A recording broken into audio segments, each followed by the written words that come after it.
Empowerment is authority.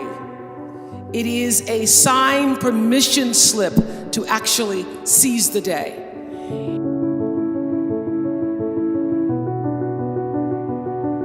It's the process of getting stronger and more confident and more engaged, and to be empowered is to move through the world without any kind of fear or any kind of apology. And with these gifts comes an even deeper privilege, I believe, and that is the ability to take charge of your own life, to own yourself, and claim your rights. And here's what I know for sure, that to whom much is given, much is expected. And I have been given so much.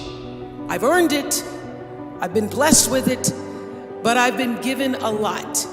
And that's why I've chosen to use my life to lift other people up. I think some people think that, or under the impression that I was born empowered, that I was born coming out of the womb, ready to interview a Klansman. But the truth is, I know very well what it's like to be marginalized, to be told either subtly or quite directly that my contribution isn't or wasn't welcome, that my face was invisible, and that my needs were an affront. So back when I was doing the news in Baltimore, I asked to be paid the same as my co-anchor, who did exactly the same job as I was doing. And I expected that I would be compensated. So I went in and I asked that I would get the same amount of money. So he was doing the same job I was doing, except that he called me babe all the time. Babe, yeah, babe. Anyway, I was told by my news director and by the general manager, because first I went to the news director, then I went to general manager, and I was told that because I was a single woman who didn't have a mortgage and I didn't have kids, that I was not entitled to earn the same kind of money as the man who was sitting next to me doing the same thing. And I realized in that moment that my employers did not get it. They did not understand my value. But you know what? I did. So cut to AM Chicago. The team's hard at work, and they had been working for a long time. And after a year or so, we were asked to be syndicated. That work began to pay off. And before long, we were now no longer called AM Chicago, we're the national Oprah Winfrey Show. I got a raise, but my producers did not. So I went into the boss at the time, and I asked that my producers, who incidentally were all female, I asked that they would be given a pay raise increase. And my boss, this is in 1986, said, why? They're only girls. What do they need more money for? Girls. I've used the word affectionately, sometimes referring to women as girls, and there was no affection in his tone. It was absolutely condescending. So,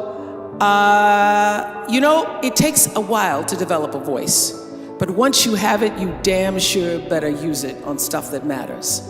So I took a deep breath in that moment and said, either they're gonna get raises or I'm gonna sit down.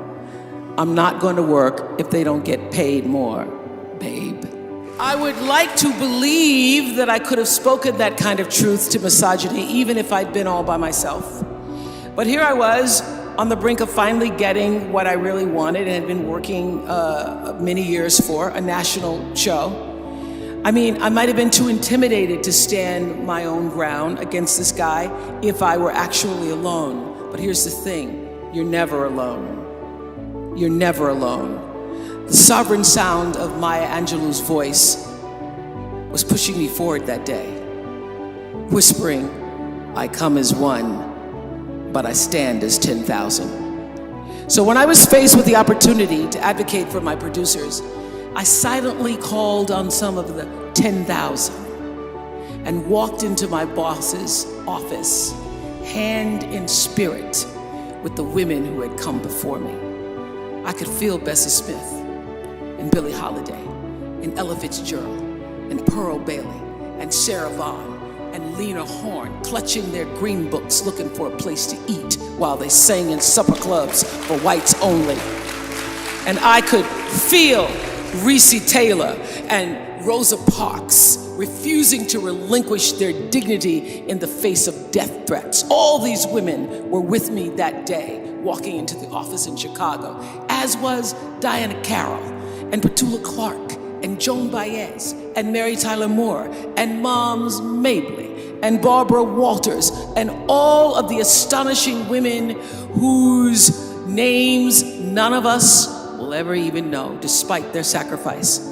And I'm pretty sure I even heard Shirley Chisholm urging me on with this thought: if they don't give you a seat at the table, bring a folding chair. I understood that there were so many times that many women from my mother's generation, and God knows my grandmother's generation, who were forced to grit their teeth and just take it because standing up for themselves wasn't even an option. The risk was too great, and they knew it. But they also knew in their bones what my dear friend Maya put so eloquently into words when she says, you may not control all the events that happen to you, but you can decide not to be reduced by them. Because these women and so many others like them made the decision not to allow themselves to be reduced by the many injustices they were subjected to, I found the strength to act, if not just for myself, not just for my producers, but for all the women who in their ingenious ways subverted the rules, laid the foundation, and pushed the envelope just a little bit further for me. The best way to begin to figure out who you are really meant to be is to ask the universe, God, that question. God, how can I be used in service to myself first? And how can I then use that service to serve the world? Use your life to serve the world, and you will find that it also serves you.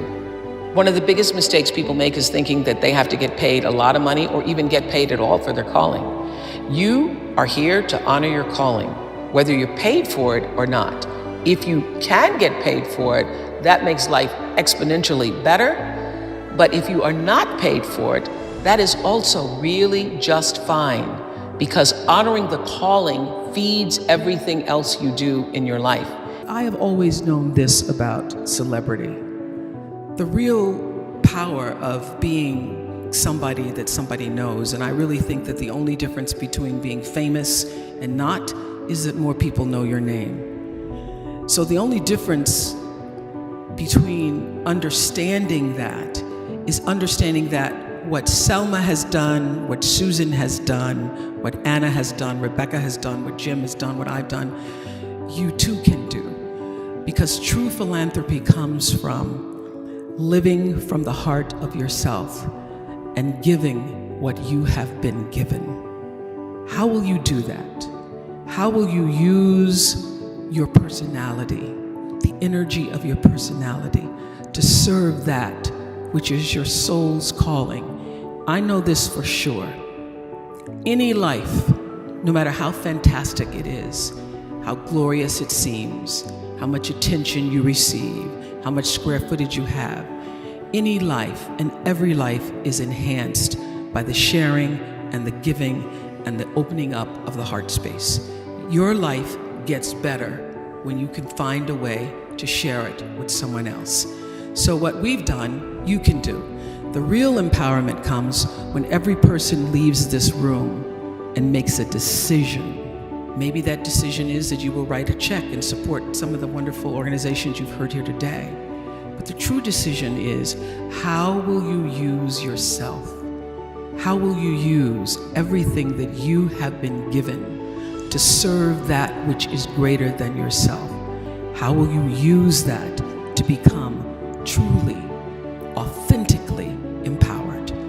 Now, it is a beautiful thing to receive an award and to be on the cover of Variety. Thank you very much. It's a beautiful thing. But the true reward is in the lives that you are able to touch and the people who you know you have impacted.